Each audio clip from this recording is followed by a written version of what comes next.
on, cheers, y'all. Welcome back to the Fish Life Podcast, the lowest budget that is actually live podcast, which makes all you guys the low ballers. What's happening, Chris? Man, I am... You got to do some fishing finally. Dude, my face is windburnt. You can't really tell. I mean, I can. It is tender, but... I think it's actually an improvement. You look better. You got a little color to you. Like, you actually look better than you normally do, which isn't, like, a difficult task. Yeah, I got news for you. It's not Maybelline. This is what health looks like. This is, what do they call it? Self-health? It's not Maybelline. Some mental health awareness situation. Yeah. As you very well know, it was a zoo. Oh, I'm sure it was a zoo. I've been at Rayburn all weekend, so I don't know, but... Man, there are a lot of fish getting caught everywhere. We caught a lot of fish this weekend, and we fished 2 Bass Champs tournaments, and we got our butts absolutely hammered in both of those events. But it wasn't for lack of setting the hook. I mean, we caught so many fish, and man, I threw a swim bait like all day Saturday, thinking surely if I catch enough fish on a 5-inch swim bait, some of them will be bigger. You know, we had limits both days, but we just. You know, and all the guys that I caught, like, the numbers were big. You know, the bags that were turning at Rayburn were big. It was awesome. But there's no place like home, man. I'm so glad to be back at Lake Fork. We're going to be bass fishing Lake Fork all week this week. Got guide trips, got a filming day.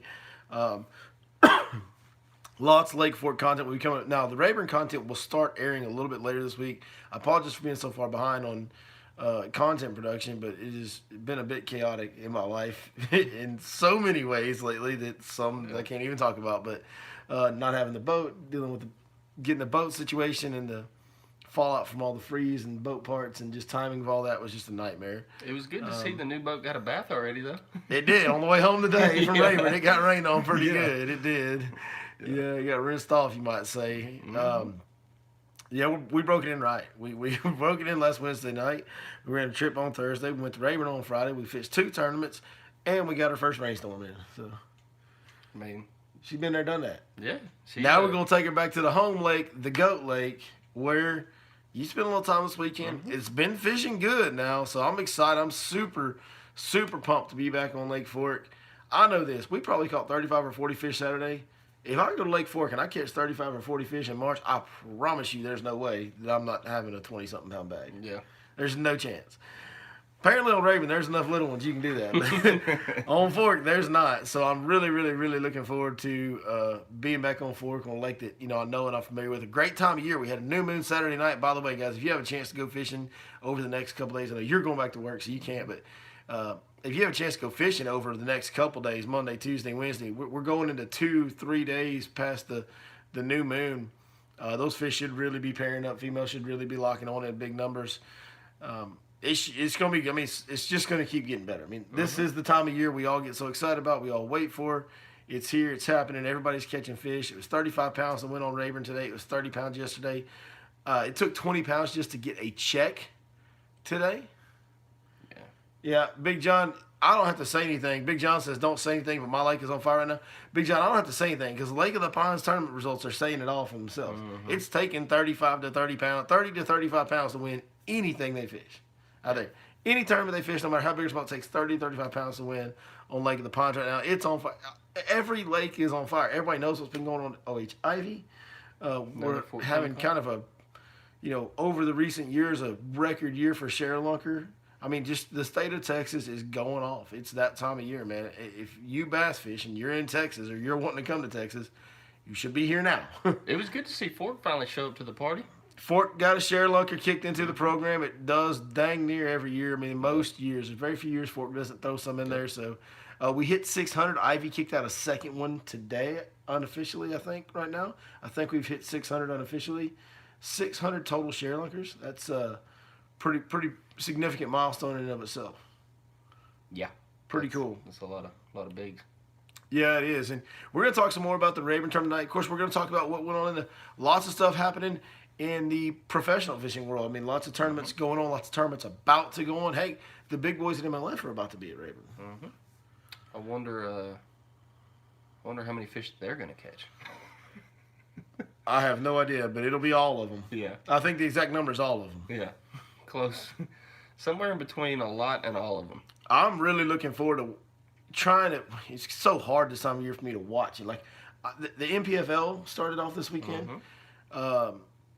congrats to Luke Duncan and all the guys for getting that tournament off. They did a good job covering it from what I understand. I didn't get to watch any of it because fish tournaments all weekend. But I was trying to pull up the live stream and I couldn't get it to load for some reason. I don't know if anybody else was having similar issues. Probably because you were you on the water at home? At home? I don't know. Tournament went smooth though. First, always nerve wracking and lots of growing pains when you have first one. And by all accounts, from what I've heard, they did a great job and everything went good. So, congratulations to that bunch over there, Fat Cat Nathan. That's right. That's my guy. He's so funny. Good stuff going on over there. FLW had a tournament this weekend. Bassmaster, we got Pickwick Lake and for Bassmaster and Elite Series, and Sam Rayburn for BPT. Bass Pro Tour, MLF guys. Lots of good stuff. I'm really looking forward to the Sam Rayburn MLF tournament. I'm gonna tell you why. There's a ton of people catching big fish on Sam Rayburn. It took 20 pounds just to get the bottom check today. Like that, you know how few a times that happens. Yeah. No. Like, folks, do y'all realize how few of times in bass fishing tournaments that 20 pounds in a single day event is what it takes just to barely get a check? That's very, very rare. Yeah. That's how good the fishing is right now. It's extremely rare that that's the case. So I'm really looking forward to watching the MLF crew go down there for Sam Rayburn, which it doesn't start till, I guess it's not starting till next week. It starts on the 22nd of March, so we've still got a week for that one. I want to see when these guys are catching bigger fish, how they're doing it. Like, I want to see what I missed. I want to learn because, man, I tried to slow down. We threw, wacky worms, and I tried to flip a Texas rig today, and in those areas where catching all those fish, I tried to slow down and get bigger bites. I tried to speed up. I tried to throw crankbaits. I mean, I did that. You guys will see in the videos. I did a lot of stuff trying to get bigger bites, and we just never could get anything bigger than about 3 pounds. It's about the biggest fish we could catch, and I don't understand it. I drove home, and I talked to Zach. Zach Watts fished it with me. I talked to him on the way home, and we're going, and I'll go, man, I just don't know. Like, I'm so confused. I don't have any clue as to why we couldn't get any bigger bites. It doesn't make any sense to me. Like, I'm a little bit spun out about this. I'm really, like, I need to go to Fork and catch some big ones tomorrow because I'm really spun out about not catching anything over 3 pounds for the last 2 days. It has me, I don't know, my mind's just perplexed, I guess you would say. So I'm looking forward to watching that one. Pickwick will start on Thursday this week. The 18th, yeah. The 18th. That should be a really, really, really cool home tournament to watch because we talked about this last week. We don't normally get to see Pickwick this time of year. It's usually a June-ish tournament. Yeah, and we June, July. Just had the FLW on Smith Mountain. Lewis Smith. Lewis Smith, and John Cox won it. And now we're going to go on the Elite Series on Pickwick, and it's going to be a shallow water deal. Can he win an FLW and a Bassmaster Elite Series inside of a week span? That'd be kind of cool. If anybody can do it.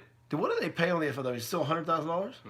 Can this dude win $200,000 in 2 weeks fishing just normal events? Like, that might happen. I like his odds. Yeah, I do too. Like, he's a really good pick for Pickwick in this time of year when it's going to be a shallow water deal. I feel like he's a very strong pick for that event.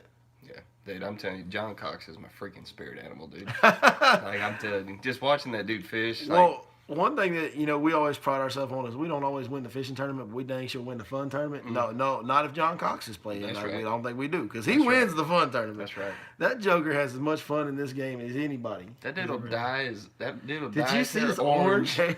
Just to go fishing with Scott Martin. You know what I mean? Just to do a Scott Martin challenge. The orange hair. Yeah. When that live coverage was on the Tennessee River and it flipped over to him for the first time that I saw it, I just shook my head. I'm like, what is John Cox? I had no idea about the story. Yeah. I was like, what on earth? Because the thing is, John Cox is so crazy. Like, I didn't even think there necessarily was a story. Because with John Cox, he might just do something like that just on a whim. Yeah, John Cox doesn't have to have a story behind something he does. You might say John Cox don't give up. What? He's like the honey badger. Yes. Can we start calling him the honey badger of fishing? Can we do that? I mean, can that be his nickname from now on for this show? Unofficially, you heard it here first. The honey badger. John Cox, the honey badger. Because John Cox don't give up. I'm in. John Cox is officially now the Honey Badger. You heard it here first. That's right. T-shirts available next That's week. Don't nobody be stealing our saying. I'm just Yeah. kidding. Please steal the saying. It's Yeah. great. I would love nothing more than to be watching a tournament coverage and hear somebody call him the Honey Badger because he don't give a like. Yeah. That would make me so. I would think it would be cool. Mercer. Mercer, We need you. Are you watching Mercer? Start calling John Cox the Honey Badger. Let's go. Please. Let's go. Because he don't give a you know what. Yeah, that's that right. is freaking awesome. Or the Honey Badger. Oh, that's already Randall Tharp's nickname. Oh. I apologize. Lord be down there with the starting pygmies in the Guinea. Something like that. I actually did know that. I don't even know why I didn't think of that. Yeah. Oh well. There can only be one. Yeah, there can only be one Highlander. There can only be one Highlander. There can only be one Honey Badger. And if Tyron Matthew ever starts bass fishing, we're all done. Oh yeah. Dude, you fishing a hole that he wants to fish, you're getting out of that hole. I promise you. He'd be the only guy that'll make Hackney leave. That's right. You can be pulled down on a bed fishing, you will move your boat. Hackney's like the most intimidating presence on the lake. Yeah. Tyrone Matthew comes in there. Yeah, Hackney's gonna go. Yeah. Yeah, he's gonna go. Hackney'd be like, alright, she wasn't gonna bite anyways. Well, especially since Hackney's from Louisiana Right. and he's an LSU guy. Mhm. But yeah. Yeah. Yeah, somebody's saying, let's see, who was this? If I'm going missing, I'm going fishing. That's your username. Says Lake Levon was hitting today. Went out when it was raining and caught 2 5-pounds, even, 2 nice fish. And I can't read the rest of your comment. But it doesn't, like, every lake is going down right now. Mm-hmm. Every single one of them. See, like, we couldn't get out of the nursery at Fork Saturday. We just couldn't. But we went to Palestine today for 2 hours, and every single fish we caught was quality. Yeah. And they were all post spawn. Crazy enough. Yeah, there are some. There are Mhm. some. John Ninney said that the MDJ Cove, I like that they call it the MDJ Cove. Yeah. You mean the ditch and glade that we've all been fishing for? Yeah. Yeah. The MDJ Cove on Fork had like 6 boats in the last few days that you saw. I mean, yeah. Trust me, I saw them too. I saw them flying by me when I was getting out of the Somebody boat. posted some pictures somewhere that I saw. Somebody had a great spring break on Fork, and like it's a dead giveaway, and there's such a unique looking area for the compared to the rest of Fork. And they caught a 9-pounder in there. So I mean, there's still some fish getting caught in there. I mean, that place is that little ditch has always been like really really good and like a really really impressive spot. To be such a small little ditch, what actually goes into that ditch, like the fish that show up there have always kind of been a little bit mind-blowing. But what he did, what Mark Daniels Jr. did on live coverage last year, took it to a completely different stratosphere. Like that dude caught 85 pounds in my garage, Correct. basically. Mm-hmm. Like in an area the size of 2 of my garages. And I don't have one of them big fancy boat shops. Like I got a normal 2-car garage. Like basically 2 2-car garages. That's where he fished all day and caught 85 pounds out Yeah, of it. once your boat, the nose of your boat is even with the cut, you can cast to the back and to both sides. Oh, all the way around. Yeah, Yeah. you can cover it. Yeah, Yeah. you You can can pull pull down down and the cover the middle. whole thing. Yeah, no doubt you can. Yep. Yeah, and so for him to catch 85 pounds, speaks to his abilities, and we've talked about this before, but his execution that day is flawless and as good as anything we've really ever seen in bass fishing, especially live like that. But it also speaks to a big, one of the big reasons we call Lake Fork the GOAT. Like, it is only 27,000 acres. It is small compared to these other playing fields that those level of tournaments are held on. Now, with Bass Pro Tour, it's a little different because there's never more than 40 guys on the water at one time, so it's a little bit easier to go to a smaller lake. But I can't think of anywhere else that you have 85 pounds of fish swimming into one little 2-car garage size area in a day. No. Like 85 pounds of bass. And we're not talking about like 42 pounders. Right.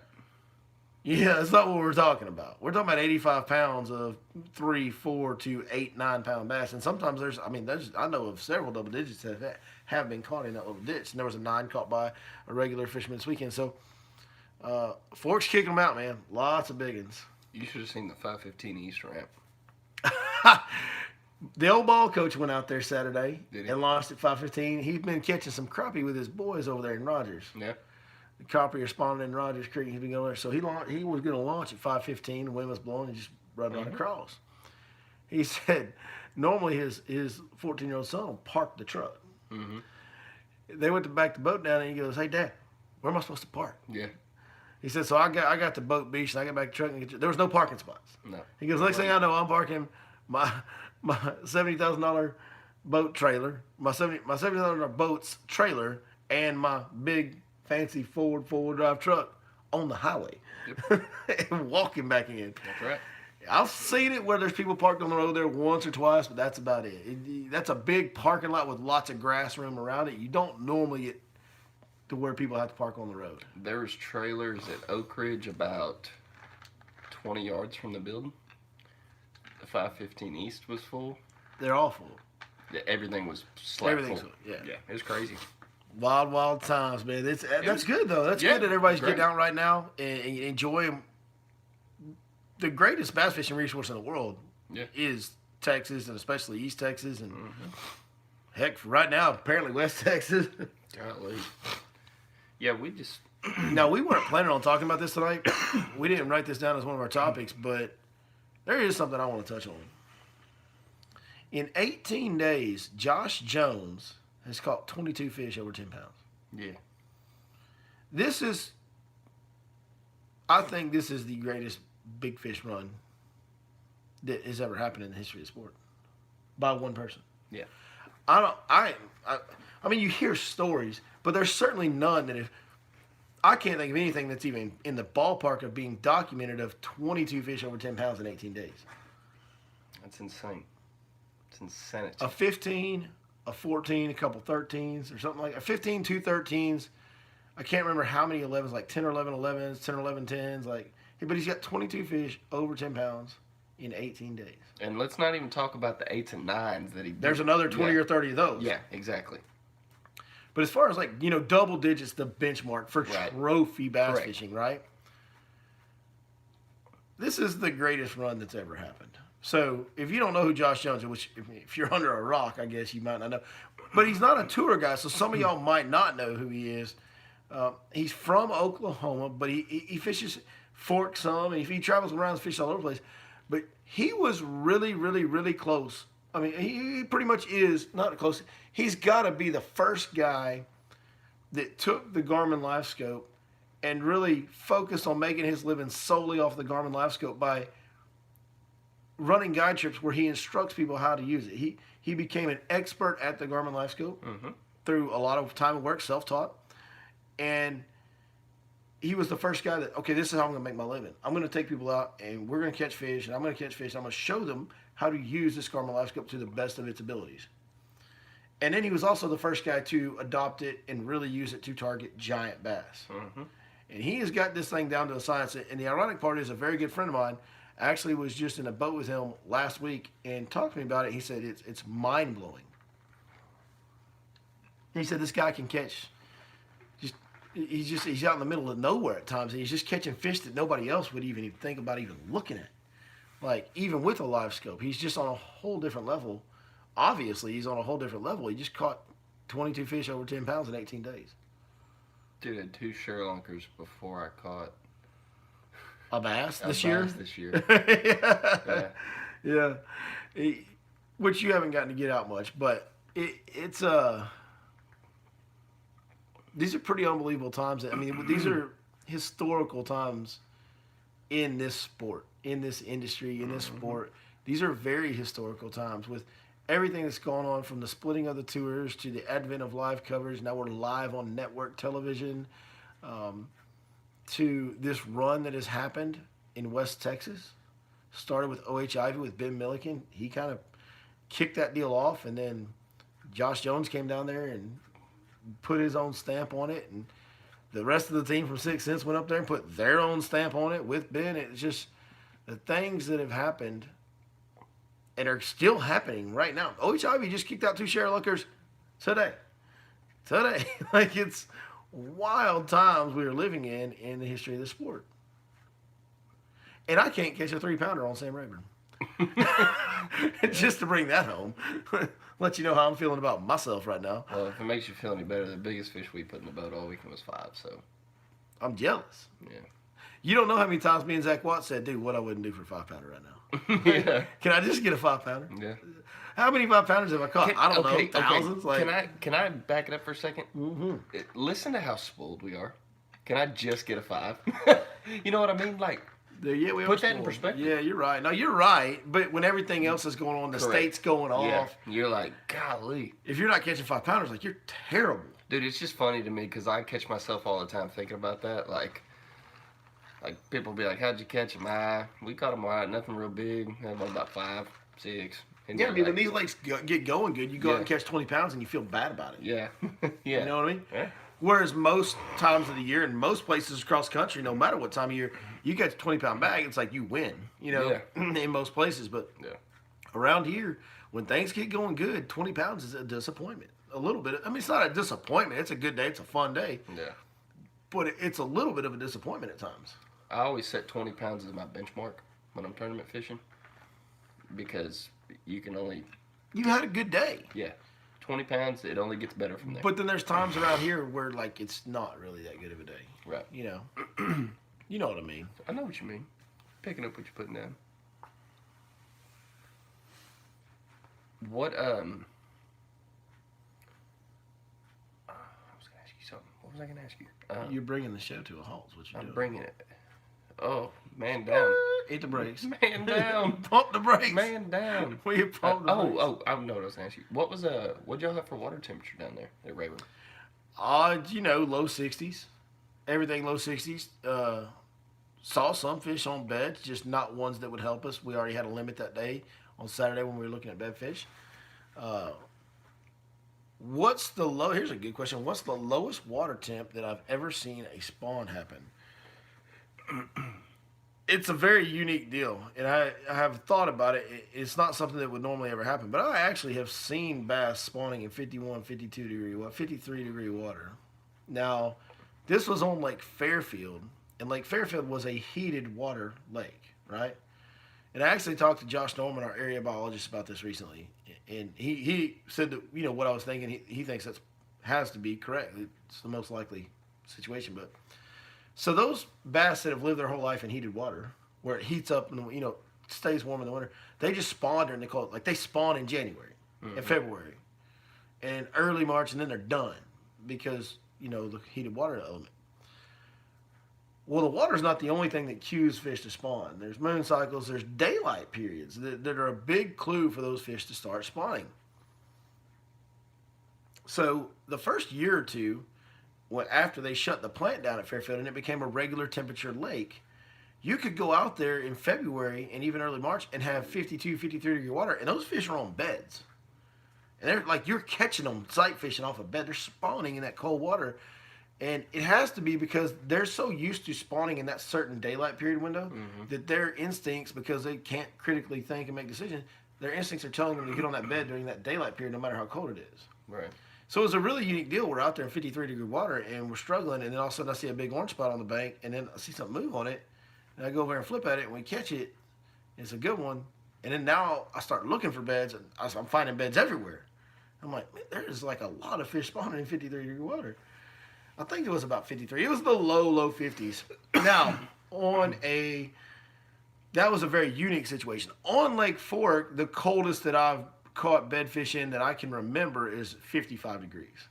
But the water had been warmer, closer to 60, and cooled back down some. So to me, in that situation, I didn't catch them all over. Like, I just caught a couple off beds that day when it was 55 degrees. I think there was a few fish that came in early on a 58, 59 degree temperature, and then the water cooled back off, but they were already committed to the bed, so they stayed. Yeah. Really, 58 degrees is kind of my magical number. When the water gets to 58 degrees, that's when some fish are going to start looking at a bed to spawn. Not all of them, but really you want to get that water. The real number is getting that water established and maintained over 60. When you get to 60 and it stays there overnight, the water temperature stays there overnight in the 60s, that's when your next moon cycle, there's going to be a big wave, which is what's happened. There's a lot of areas of Lake Fork that have established the water temperature staying 60 degrees or higher overnight. And in those areas, now we've had a new moon, there's a lot of fish going to spawn in those areas. I had 67.5 degree water on Palestine today. Yeah. area I was No, in. we saw one of the areas we fished Saturday was 68 on Rayburn. Yeah. Most of Rayburn was in the low 60s, but we did see some areas that were higher, of course. There's going to be a lot of variance in the water temperature For this sure. time of year, Yeah. too, Oh, yeah. because it's changing rapidly, Yeah. And so there'll be like main lake water 58. Back of the creek, 68. Like, there'll be 10, 15-degree differences at times between main lake and backs of pockets in this time of year. So, Yep. no doubt. Crazy times. I always thought, too, like, that when you said bass spawning in 55, because I've seen that before, too. But what I was thinking, too, is, like, whenever you have pretty cold water, low 40s, and then you have such a drastic warming temp that heats up the water temperature so rapidly that sometimes it doesn't necessarily have to get to 58 because you have such a rapid change in the temperature that that the fish kind of go, oh, hey. The only time I would say that was happening if it happened really, really late and your daylight period was also pushing them. Yeah. To me, it needs to get to. I feel like, no disrespect, you've spent plenty of time on water yourself, but I feel like that water does need to get to 58 before the fish will really start spawning. And even at 58, it's not a lot of fish. Right. Yeah. I think that they bite a lot better on that warming trend. Like, it can be 50, but if it was 40 2 days ago, they'll bite like crazy in that warming trend water at 50 degrees. Whereas it could be 58, but if it was 65 2 days ago, they're not going to bite nearly as good. Right. You know what I mean? Mm-hmm. But for them to actually start spawning, for me, it needs to get up around 58. I was always curious about that. Tim Rhodes says, old Dumb and Dumber. Nailed it. We're missing. Come on over, Tim. It'll be old dumb, dumber, and dumberer. Tim got a new boat. I heard you got a new boat. I heard you left the Skeeter family, went back to a Ranger. You were running a Ranger when I first. So you said a Ranger, Phoenix, and a Skeeter? Yeah. And back to a Ranger? Yeah. Nice.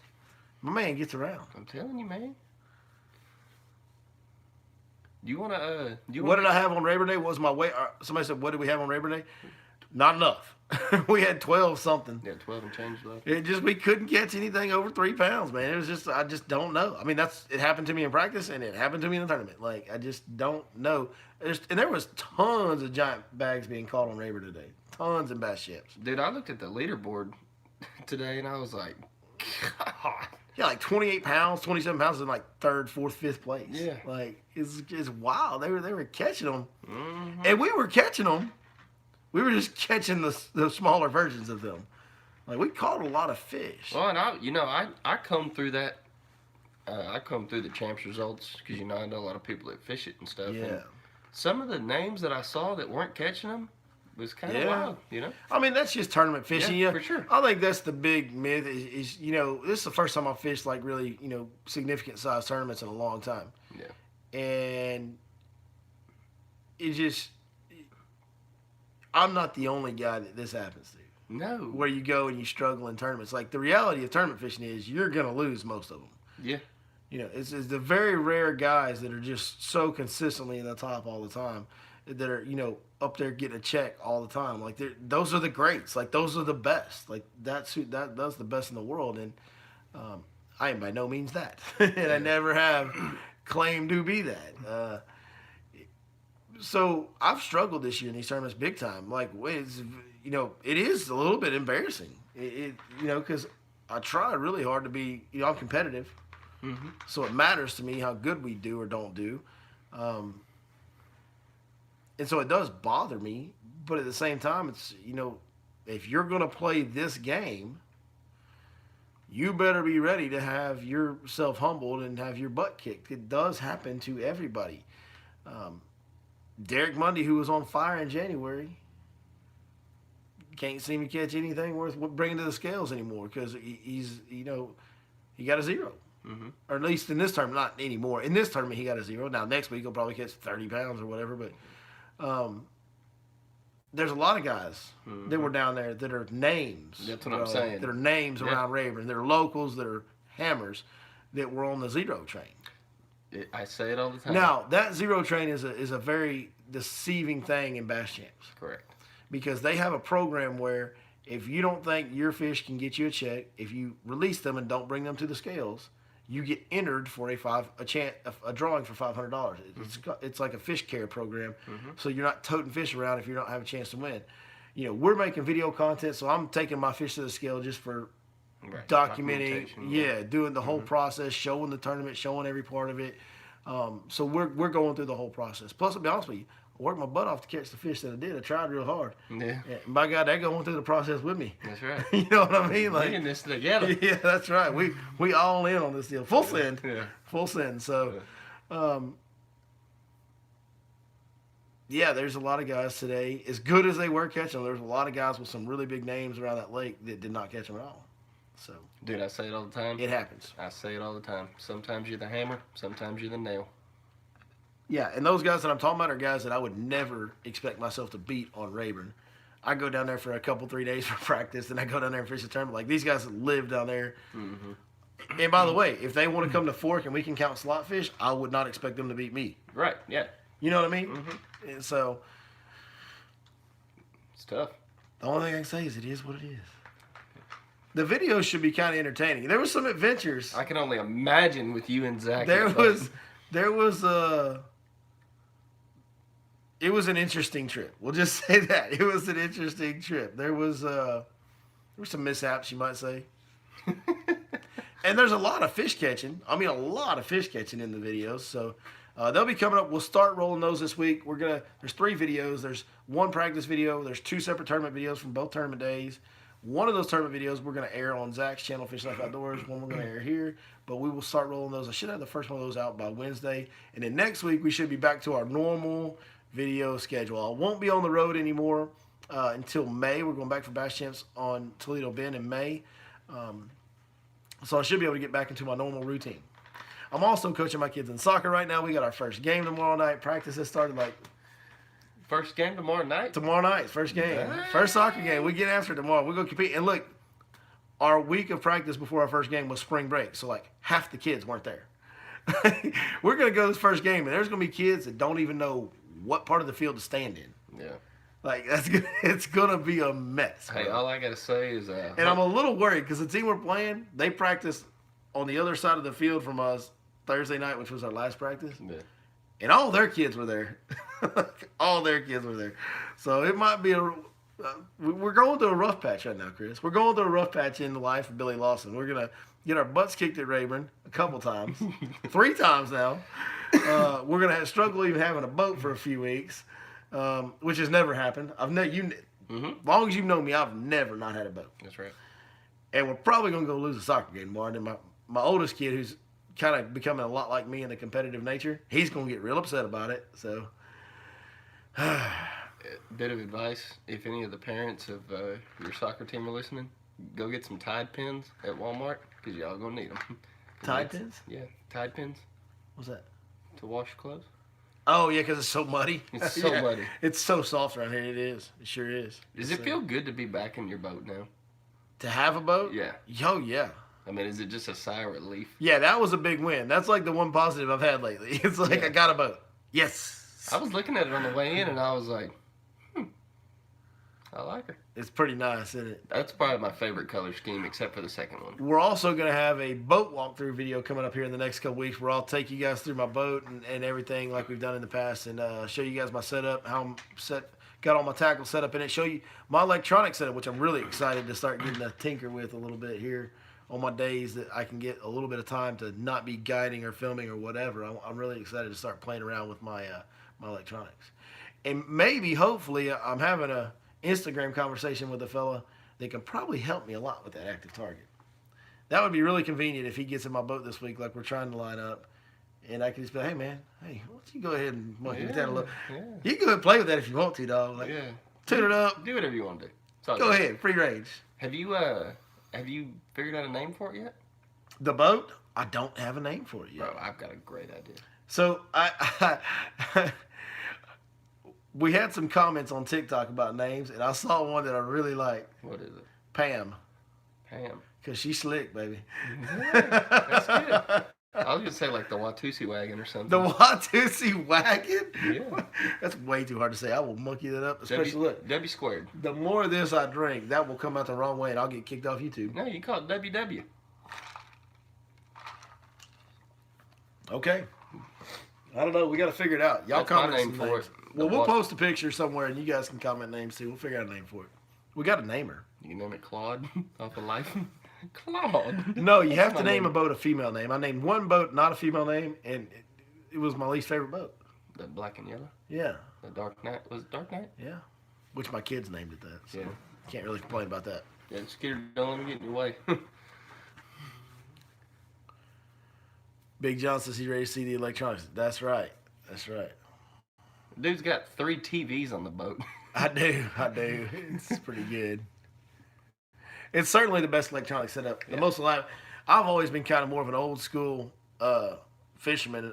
And I do use electronics offshore, but not the way some other guys do. Not as in depth as some other guys do.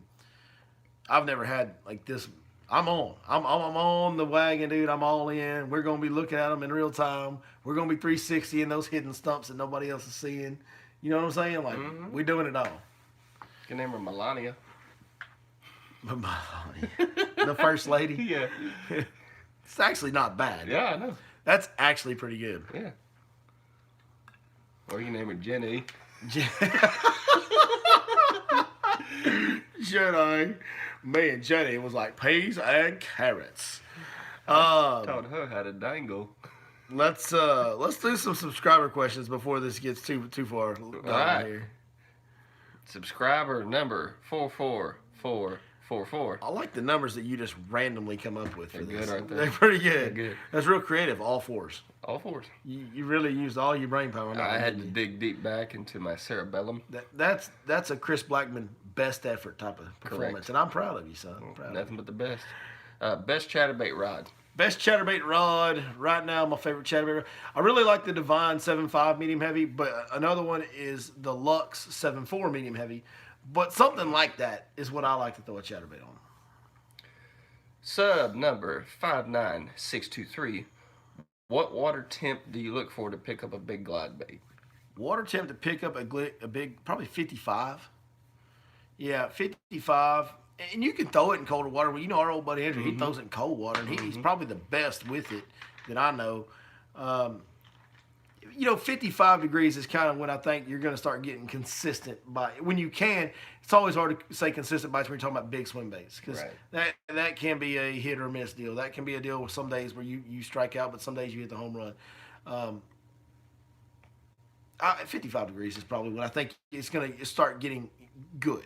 I had an area this last weekend that we went and fished, and the water temps were anywhere from 56 to 57 and a half. Yeah, that's ready to go. And we graphed some bigger bait kind of off in the creek channel, and so I threw a flow glider around a little bit around that just to see. Didn't get bit, but yeah, that's kind of the go time for that for me. I think so. Yeah. All right. Sub number 49621. If you could pick one season to fish, what would it be? I knew that'd be a good one. I knew you'd like that. Yeah, that's a tough one for a guy that fishes all year. Yeah. That's all I do. I mean, I get asked all the time, hey, you go hunting? It's not that I don't like hunting. It's not that I don't enjoy it. I grew up hunting everything, man. I do enjoy hunting. But always, for me, when I was growing up, when we were hunting, I would rather be bass fishing. Now I'm grown. I get to choose what I do. So I just bass fish all year. And I bass fished, and you know this, I bass fished all year before I was guiding. Like when there was no tournaments, I went every single weekend, and sometimes took an early afternoon and went during the week. Like Allegedly, because there's statute of limitations. Yeah, I'm pretty sure I've cleared them at this point. But you might not have, but I have. Oh, I never cut work to go fishing. I don't know.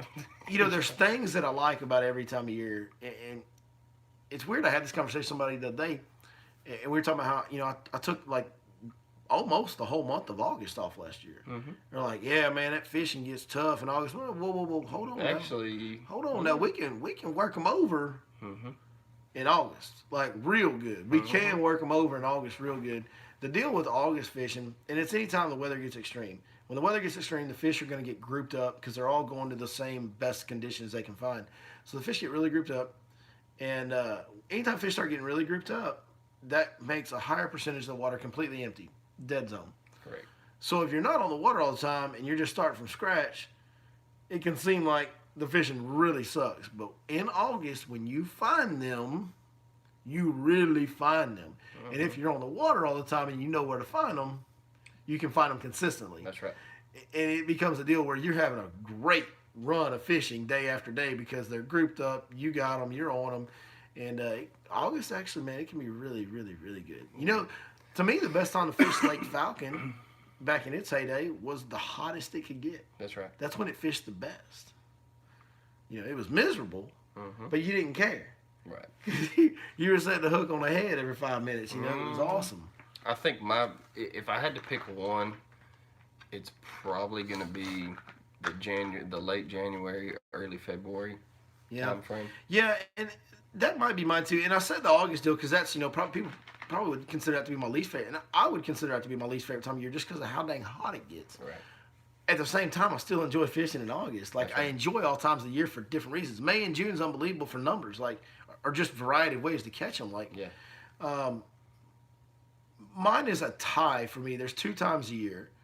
And one is right now, sight fishing season. Just because I love sight fishing so much, and there's only a certain time of year you can do it. That's right. And I really enjoy that game of looking at them on a bed. I truly do. Which is why I think this active target deal is going to be a thing that I really dive off into. Once I get it figured out a little bit, I really think I'll dive off into the active target deal because it's essentially sight fishing. Yeah. And so as addicted as I am to sight fishing, I got a feeling like I'm going to turn into a guy that's all in on this active target stuff. Yeah. Maybe I won't. Maybe I won't like it because I'm not really tech savvy. So we'll see. But sight fishing season is probably my favorite. But the one that's like right there with it is what you said. The January, when the lake's completely empty and you get the right warming trend and you get the right conditions and they bite. Fish just are never hungrier than they are in the pre-spawn on warming trend. Man, the best catching days of the year for big fish, numbers of big fish, happens on the right days in January and February. Now, there's a lot of bad days in January and February when the weather's not right.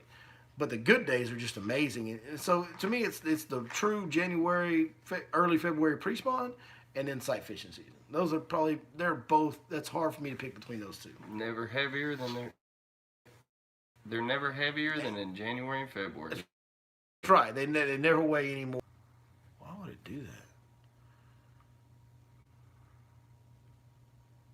Are we back? Are we live?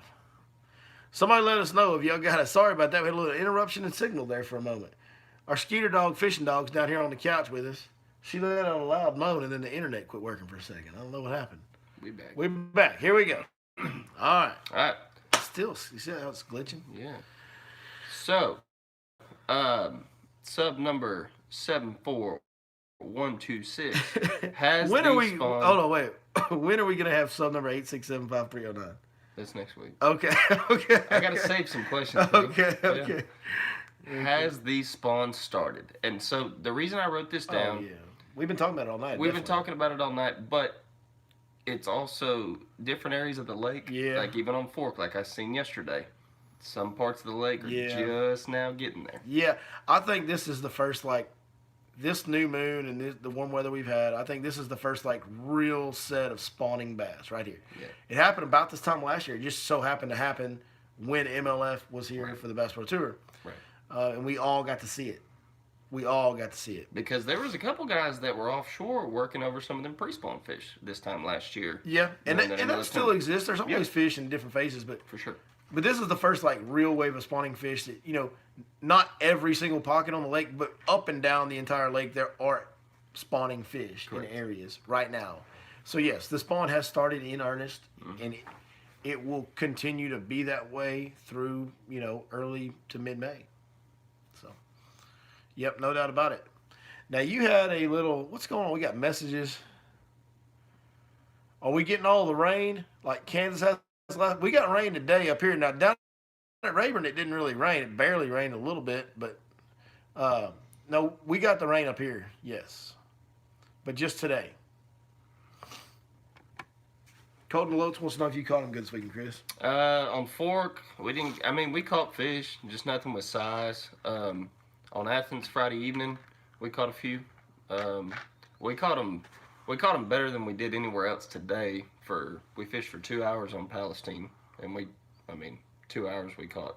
I say we caught them better. We caught better average size. Yeah, you caught bigger fish. Yeah. Yeah. So, yeah. There's plenty of bites to go around right now. There's a lot of fish biting in every lake. Everybody you talk to is catching a lot of fish. There was a lot of short striking fish on Fork. also. Well, A lot of bucks. them fish a little more trained up there, Oh, son. for sure. For A little sure. more trained up there. Ain't my first rodeo on that pond. So, yeah, it was good. What was the deal you want to do? So set oh, this up. yeah, we got a little fun segment to end tonight's show. Check, I was thinking I call it something like finish my sentence. And to where I say like a general sentence, like today at Lake Fork, I'm blank. And then you get to finish the sentence. Okay. So I figure we could do something like that because there ain't no telling what's going to come out of your and my mouth. So Yeah, let's go. I'm in. I like it. all right. We just going to go back and forth? Yeah. We'll do a couple. LP Fishing asks, what's the water clarity in Little Caney? Always good. Yeah, Like, it's, well, down in the mouth of it, like down on the side, it's always good. Yeah, there's sight fishing opportunities happening up and down Little Caney right now, no doubt about it. Now, after today's rain, I went out there. After today's rain, the north end of Little Caney is probably going to dirty up a little bit. You know what I mean? So, that'll be a little tough. Yeah. All right, we're going to finish my sentence. Here we go. Finish my sentence. All right. So We got to think on the spot, so this could get a little touch and go. all right. So I was in the back of a pocket on Fork today, and you wouldn't believe what I saw. I saw two blank. This could be, like, are you trying to get me kicked off YouTube? No, never that. Because you know where my mind goes. Yeah. Like, you know where my mind goes. I was in the back of a pocket today on Lake Fork, and I saw two alligators. Not a terrible thing. I mean, Did I get it? I don't know. Oh, you're just making stuff up. Yeah. Oh, this isn't real. Hold on, I didn't understand the game. Oh man. That bomb. Okay, I was in back of Lake Fork today, and I saw two guides arguing with each other. Happens. Yeah. There we go. All right. Come on. All right, so it's my turn. Yeah. On the way home from Rayburn, after getting two colossal butt whippings, I felt Like wrecking my truck and boat. not wrong. Yeah. Not wrong. There were some interesting guardrail stare downs. Yeah. I'll just say that. You could be the one. All right, what you got? You wouldn't believe what was schooling in the back of Long Branch today. It was blank. What was schooling in the back of Long Branch today? It was like coots. It was coots. The coots were schooling. Hey, believe it or not, there was actually drum schooling in the back of that Oh junker yeah, yesterday. the carp spawn has definitely Yes. started. I can Oh, tell yeah. you that. We saw some big splashes Oh, today yeah. on Raven. There's Oh, yeah. definitely carp spawn happening. Tim Rhodes says this is going over like a turd in a punch bowl at a prom party. Here we go. Thank you, Tim. I'm not very good at this creative stuff. I'm gonna be honest with you. Neither am Like I. it takes me time. I Yeah. can do some creative stuff, but I need like some preparation. Like we probably should have pre-gamed this. No, we just gonna send it. Yeah. All right, so I got to do another one. Tomorrow on Lake Fork, I'm going to start off throwing blank bait. Search bait.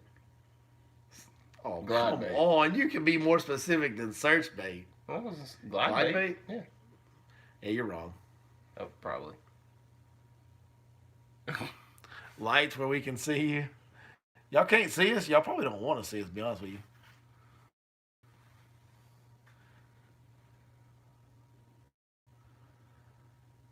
Bob Davis wants to see us better. I promise, Bob Davis. I appreciate that, but I promise, Bob Davis, you don't want to see us better. No. I turned my hat around so you can see my wind-burnt face.